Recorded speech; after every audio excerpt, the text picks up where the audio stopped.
बिस्मिल्लाहिर्रहमानिर्रहीम। आज हम जो लफ्ज़ कर रहे हैं वो है Y.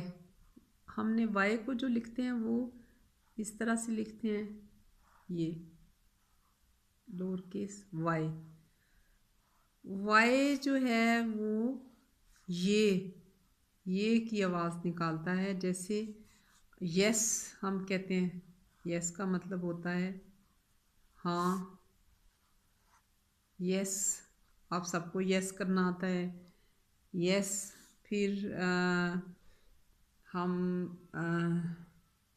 You, Y O, you का मतलब होता है आप या तुम। यू भी वाई से शुरू होता है। फिर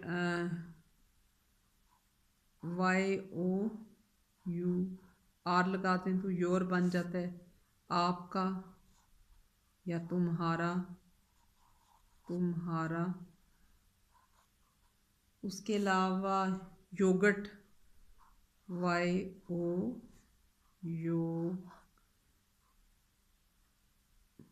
योगर्ट। योगर्ट जो है वो दही को कहते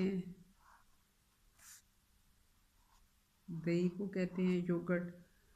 इसके अलावा आपने अंडा तो खाया होगा, अंडे के अंदर जो पीले रंग की जर्दी होती है उसको कहते हैं योक। जर्दी जो अंडे की जर्दी होती है उसको कहते हैं योक। जर्दी को, अंडे की जर्दी को कहते हैं, अंडे की जर्दी जो है वो कहलाती है योक।